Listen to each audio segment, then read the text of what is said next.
तो हेलो बच्चों, आज स्टार्ट करते हैं आपका क्लास 10th का first chapter real numbers.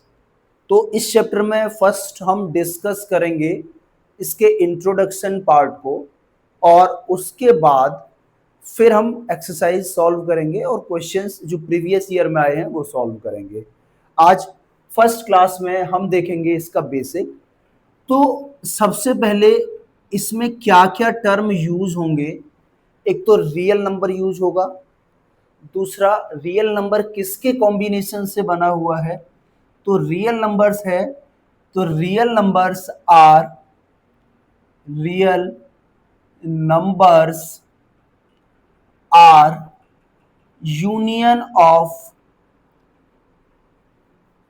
Real numbers are union of rational number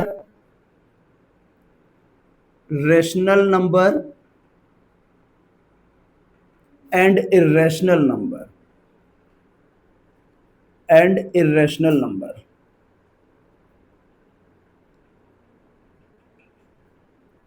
तो जो रियल नंबर्स होंगे वो कॉम्बिनेशन होगा, यानी कंबाइंड। अगर हम रैशनल नंबर और इरेशनल नंबर को एक साथ ले लेते हैं तो वो रियल नंबर होते हैं। तो एक बार देख लेते हैं दूसरा पॉइंट क्या है इसका, कि real numbers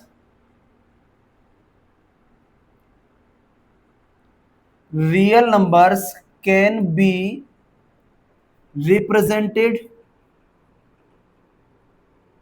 represented on number line।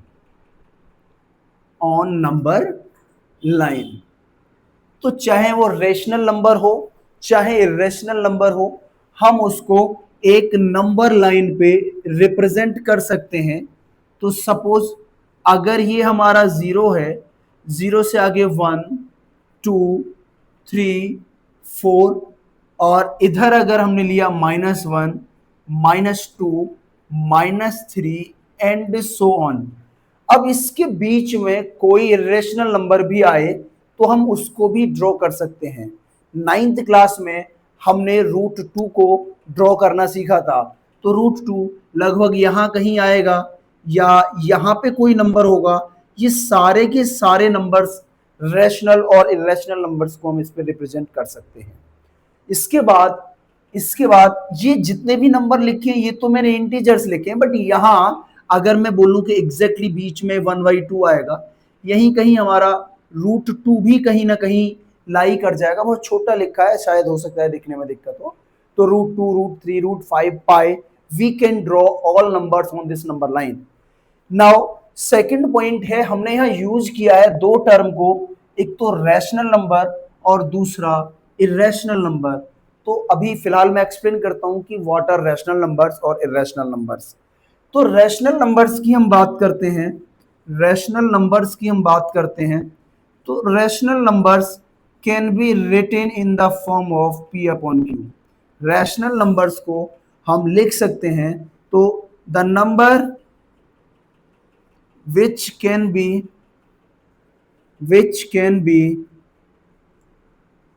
written in the form of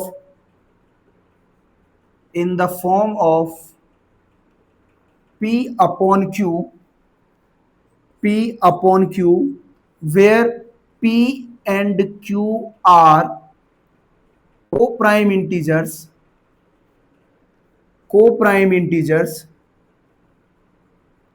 and Q is not equal to 0। तो ये डेफिनेशन है रैशनल नंबर की। अब कोई भी नंबर आप जैसे 3/2 आपने नंबर लिया, 5 भी लिया, अगर इसके नीचे कुछ नहीं है तो ये भी एक रैशनल नंबर है। 0 भी एक रैशनल नंबर है, क्योंकि 0 को हम 0/1 की फॉर्म में लिख सकते हैं। और याद रखना P 0 हो सकता है, कंडीशन है कि उसमें सिर्फ Q 0 नहीं होना चाहिए। नेक्स्ट पॉइंट की हम बात करते हैं, और भी कोई नंबर रैशनल के बाद में इरेशनल नंबर के बारे में भी हम डिस्कस कर लेते हैं। Irrational numbers, the number the numbers which cannot be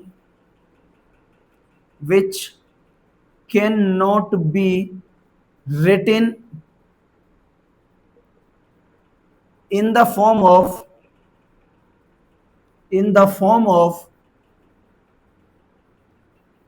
P upon Q, which cannot be written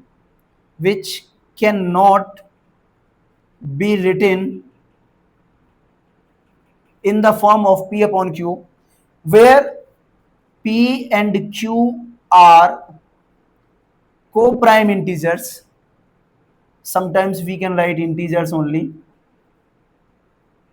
where P and Q are integers and Q is not equal to 0. अच्छा, अभी जब मैंने एक पॉइंट लिखा है यहाँ को प्राइम इंटीजर्स, तो को प्राइम का मतलब होता है ऐसे P और Q ऐसे दो नंबर है जिनका HCF 1 है. तो फिर बच्चे बोलेंगे कि सर अगर 1/2 को प्राइम है, ओके, ये एक रैशनल नंबर है, तो क्या 2/4 एक रैशनल नंबर नहीं है? भाई 2/4 इस रैशनल नंबर का एक इक्विवेलेंट रैशनल नंबर है, लेकिन स्टैंडर्ड रैशनल नंबर की बात करता हूं तो ये एक स्टैंडर्ड रैशनल नंबर है और इसके अकॉर्डिंग ये क्या है, ये जो नंबर है इस नंबर का इक्विवेलेंट रैशनल नंबर है और किसी भी नंबर के इनफाइनाइट इक्विवेलेंट नंबर्स ड्रॉ किए जा सकते हैं. तो जो प्रॉपर डेफिनेशन है उसमें को प्राइम वर्ड यूज होता है, को प्राइम इंटीजर्स. तो यहां भी मैं को प्राइम इंटीजर्स लगा सकता था, कोई दिक्कत नहीं है, ये लगा दिया है क्योंकि इक्विवेलेंट रैशनल नंबर भी हमारे रैशनल नंबर की तरह ही होते हैं. आइए नेक्स्ट पॉइंट की तरफ बढ़ते हैं. तो इसकी एग्जांपल ले लेते हैं, जैसे √2 मैंने लिया. अब इस √2 को मैं √2 अपॉन 1 यानी P अपॉन Q की फॉर्म में तो लिख पा रहा हूं, बट यहां P और Q को प्राइम इंटीजर या इंटीजर नहीं है, इस वजह से इसको हम रैशनल नंबर नहीं बोल सकते. अब ऐसे ही पाई एक non terminating non recurring number है, ये भी एक इरेशनल नंबर है, एंड सो ऑन. तो बहुत सारे नंबर्स हैं जो इरेशनल नंबर्स हैं, बहुत सारे हैं जो रैशनल्स हैं. मैंने कुछ एग्जांपल्स यहां लिए हैं. चलिए इसके बाद में एक बार इसका आप स्क्रीनशॉट ले लीजिए और इसे नोट कर लीजिएगा. बेसिक से ही सारी चीजें चल रही हैं, फिर उसके बाद में हम आगे बढ़ते हैं और इसके बाद हम स्टार्ट करेंगे थोड़ा सा और बेसिक पार्ट. ये हटा देता हूं.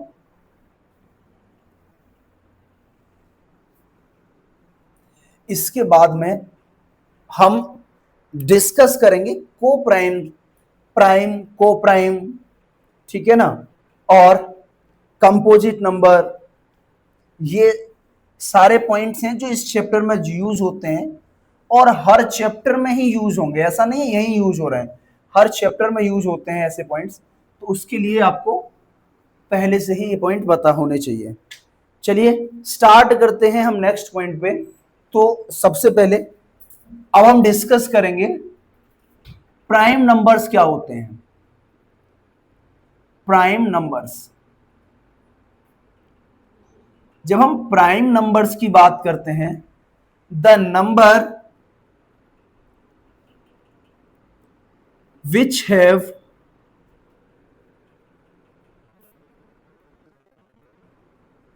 only two, the number which have only two factors, that is one or number itself,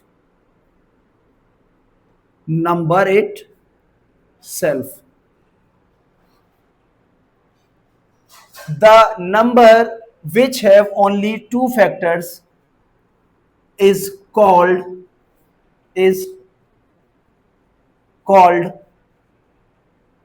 prime numbers, is called prime number. For example smallest prime number की बात करेंगे तो 2 है, फिर 3 है, 5 है, 7 है, 9 कंपोजिट नंबर है, फिर 11 प्राइम नंबर्स है और 13 एंड सो ऑन. ये नंबर कितने हैं, ये नंबर क्या है, हमारे प्राइम नंबर्स हैं. अब प्राइम नंबर्स के बाद में कंपोजिट नंबर की बात आती है। कंपोजिट नंबर्स, कंपोजिट नंबर्स, अगर कंपोजिट नंबर की बात करें, the number which have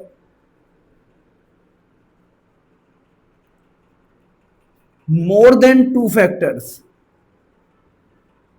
more than two factors, the number which have more than two factors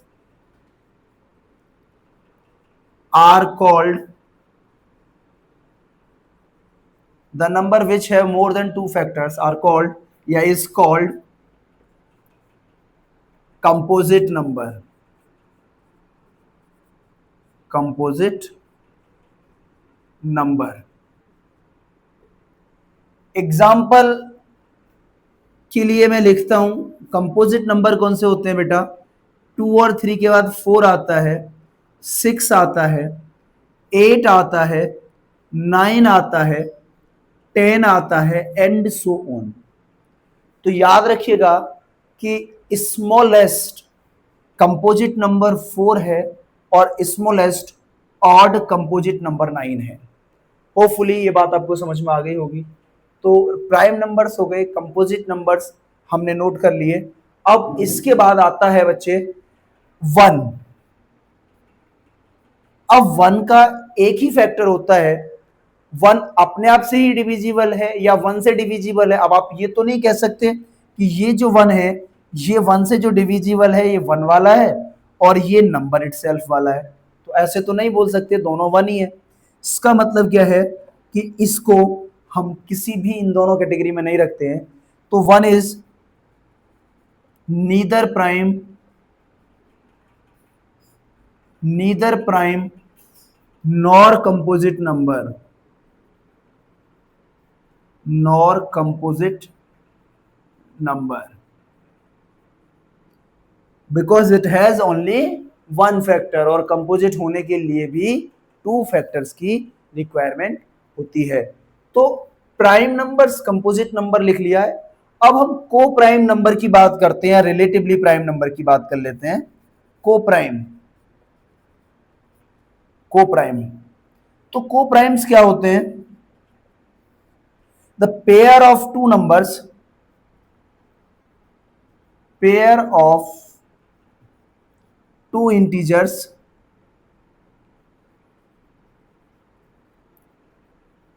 which have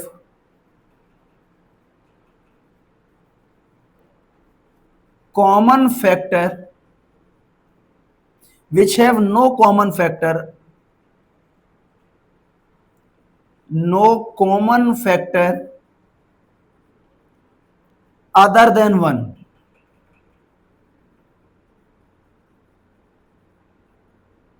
यानी आप कह सकते हो ऐसे नंबर, ऐसे दो नंबर जिनमें HCF 1 होता है, HCF 1 होता है, वो को प्राइम में आते हैं। और अगर हम बात करें कि 2 कंसेक्यूटिव नंबर्स आर ऑलवेज को prime, 2 consecutive numbers are always co-prime। अब इसके एग्जाम्पल मैं लिख लेता हूं को-प्राइम के, कि अगर को-प्राइम के एग्जाम्पल्स की बात करते तो मैं ऊपर से हटा देता हूं। होपफुली आपने ये इसका स्क्रीनशॉट ले लिया होगा, तो इसका स्क्रीनशॉट ले लीजिए, ठीक है। चलिए ये हटा देता हूं मैं।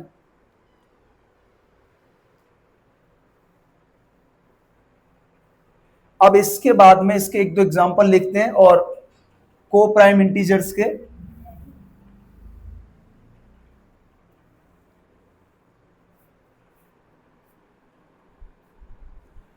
देखिए को प्राइम इंटीजर्स के एग्जाम्पल्स की हम बात करते हैं। क्या है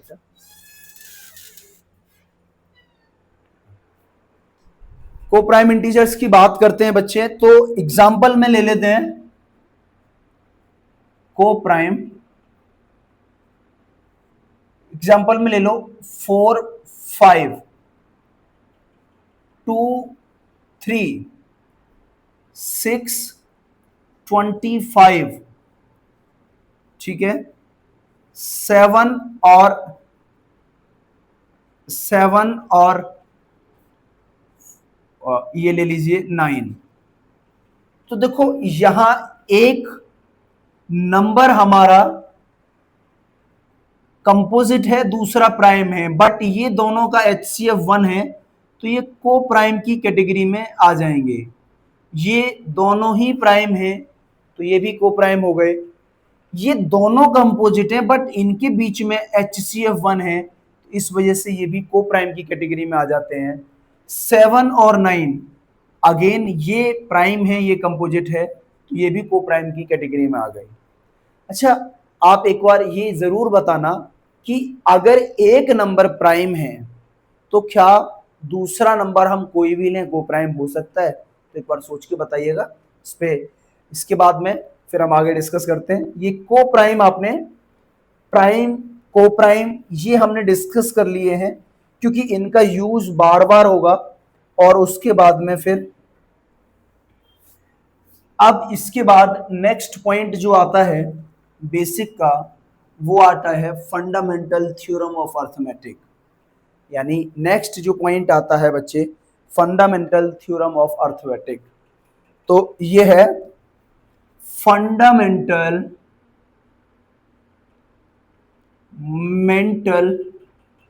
थ्योरम ऑफ अर्थमेटिक।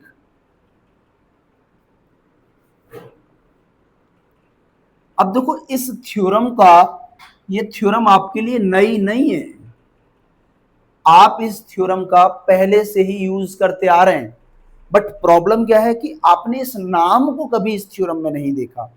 आप अब से पहले भी किसी नंबर को प्राइम फैक्टर्स की फॉर्मेट में लिखते आ रहे थे, इस बार भी आप नंबर को प्राइम फैक्टर्स की फॉर्मेट में लिखते आ रहे हैं। तो इसमें आप क्या लिख सकते हैं, लिखिए every composite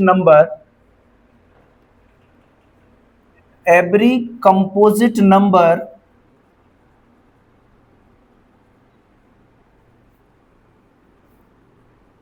can be expressed,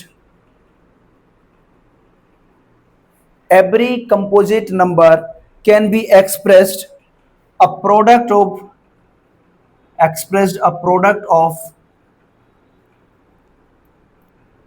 its prime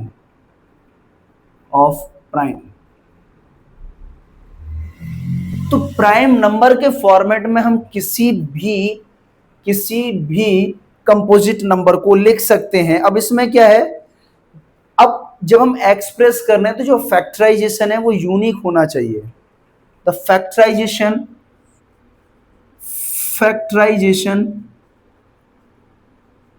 must be unique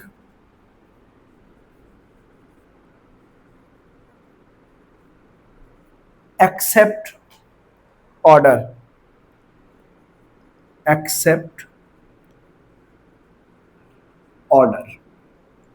अब इसके देखो, ये यहां से आपको थ्योरम जैसे भी समझ में आई होगी, ठीक है, ओके, बट इसको आप एग्जाम्पल की हेल्प से समझने की कोशिश करिए।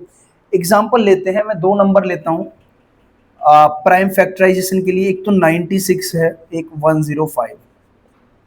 तो इसको हमें प्राइम फैक्टराइजेशन के फॉर्मेट में लिखना है। तो प्राइम फैक्टराइजेशन के लिए देखो सबसे पहले आपने क्या किया, 96 का फैक्टर करना स्टार्ट किया, तो आपने इसे 2 से डिवाइड किया, या आप किसी भी ऑर्डर में कर लीजिए, आपको लग रहा है ये 3 से हो रहा है तो 3 से डिवाइड कर लीजिए।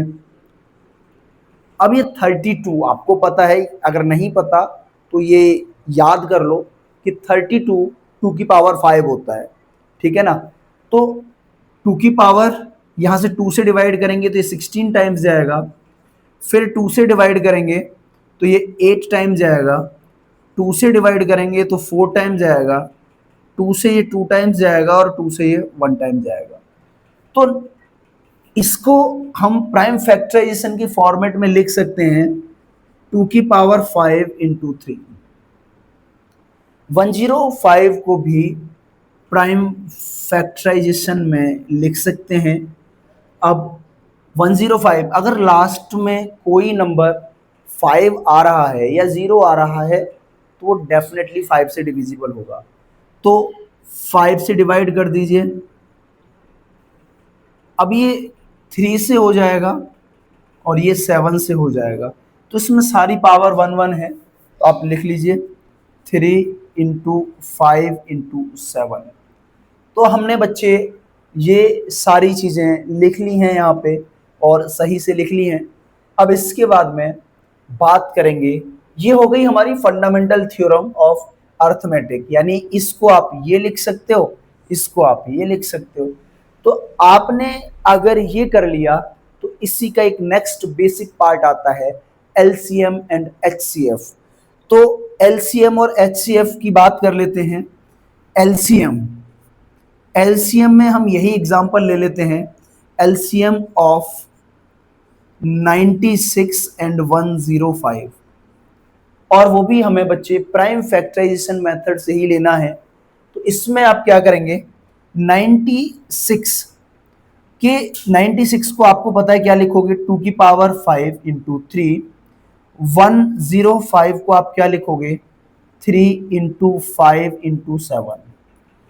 एचसीएफ में क्या होता है, किसी भी नंबर को छोड़ते नहीं है, क्योंकि लीस्ट कॉमन मल्टीपल जितने भी नंबर हैं उनमें सबसे छोटा मल्टीपल होना चाहिए उन सारे नंबर्स का। तो डेफिनेटली इसका और इसका मल्टीपल अगर मुझे निकालना है तो वो कहीं ना कहीं इन दोनों से तो बड़ा ही होगा। तो 2 की पावर एलसीएम की अगर मैं बात करता हूं बच्चे, तो देखो यहां 2 है नहीं, यहां 2 की पावर 5 है, तो मैक्सिमम पावर लेते हैं। अब देखो 3 दोनों में एक ही एक है तो कोई दिक्कत नहीं है, वन टाइम ही लिखेंगे।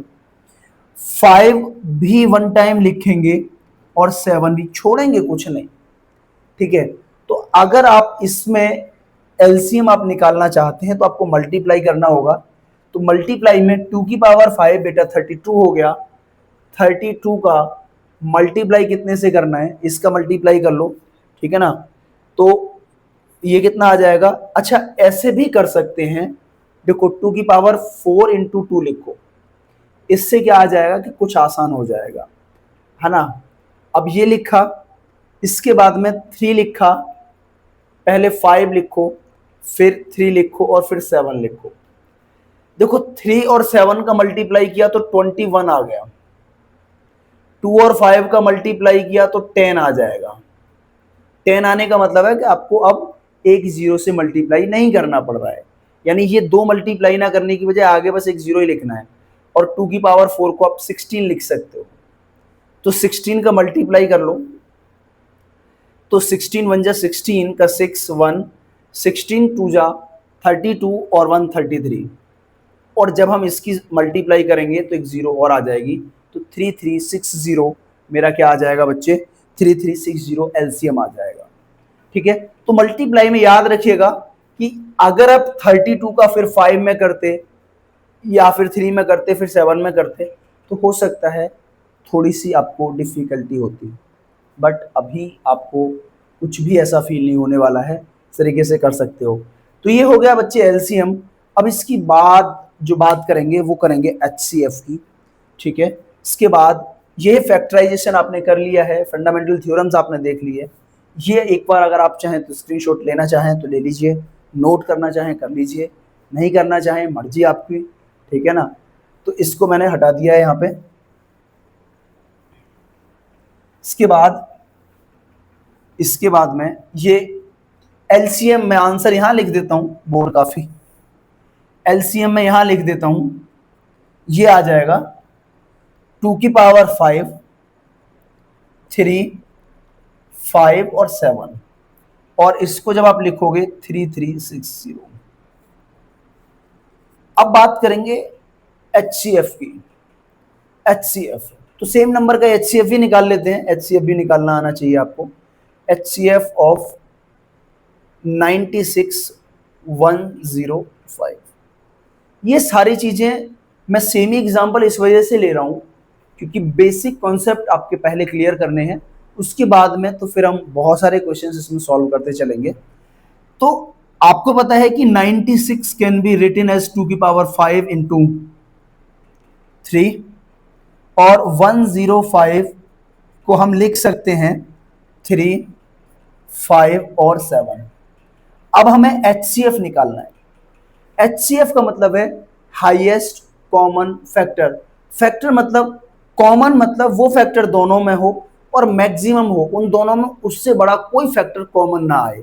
ठीक है, तो यहां आप देख, इसका मतलब क्या है कि आपको पावर मिनिमम लेनी है, क्योंकि कॉमन लेने का मतलब है कि वो दोनों में अवेलेबल होना चाहिए। तो यहां सिर्फ और सिर्फ एक ही चीज अवेलेबल है और वो है 3। तो मैंने यहां से HCF लिया है, तो इसका HCF कितना आ जाएगा 3।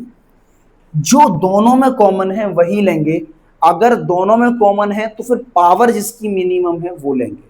ठीक है, तो एक बार इस क्वेश्चन को भी नोट कर लीजिए, इसके बाद आगे बढ़ते हैं हम। ठीक है, मैं ये हटा देता हूं, फिर एक LCM और HCF से एक और कॉन्सेप्ट लिखते हैं।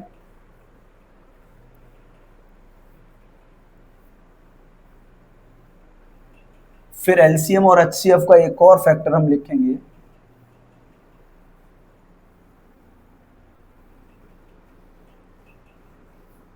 चलिए, ये हटा दिया है क्वेश्चन।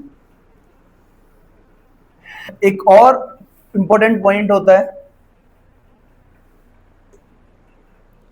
देखिए नेक्स्ट है हमारा relation between LCM and HCF। तो आप क्या, यानी फर्स्ट नंबर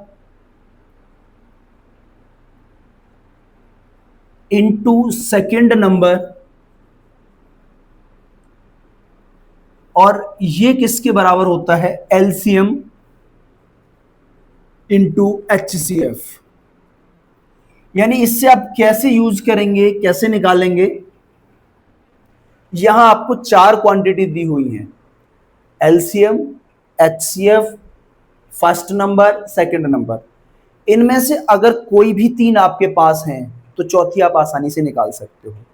जैसे वही मैं एग्जांपल ले लेता हूं। लेट एग्जांपल में मेरा फर्स्ट नंबर मैंने 96 ले लिया है जो पहले लिया था। सेकंड नंबर मैंने 105 ले लिया है। LCM या HCF मैंने 3 ले लिया है जो दे रखा था। अब आपसे LCM पूछ रहा है। वैसे तो आप इन दोनों का सॉल्व करके भी LCM निकाल सकते हो, बट इस फॉर्मूले का यूज करके हम इसमें निकालेंगे 9। अब देखो, first number into second number, यानी 96 इंटू 105, ये किसके बराबर होगा LCM आपको निकालना है और HCF कितना है 3। तो जब भी आपको LCM निकालना होगा तो आप क्या करेंगे 96 105 अपॉन 3, इसको इधर डिवाइड कर देंगे तो 3 से मल्टीप्लाई कर लीजिए, सॉरी डिवाइड कर दीजिए, तो ये कितनी टाइम्स जाएगा 32 टाइम्स जाएगा। ठीक है, तो जब आप LCM निकालेंगे तो वही 32 इंटू 105 और इसमें आप मल्टीप्लाई करेंगे तो ये कितना आ जाएगा 32 5 जा 160, 160 का 0, 16 कैरी तो 6 और आ जाएगा, 1 बचेगा, 32 1 जा 32 और 1 33, ये आपका आंसर आ जाएगा। तो ये हो गया आपका LCM। तो आज जो हमने बेसिक देखा है, फंडामेंटल थ्योरम्स देख ली और LCM HCF का कि क्या पॉइंट आ सकते हैं वो देख लिए, फैक्टराइजेशन कैसे करते हैं ये देख लिया, प्राइम नंबर्स, कंपोजिट नंबर, को प्राइम नंबर्स क्या होते हैं, रियल नंबर्स क्या होते हैं, ये सारी चीज़ें हमने देखी।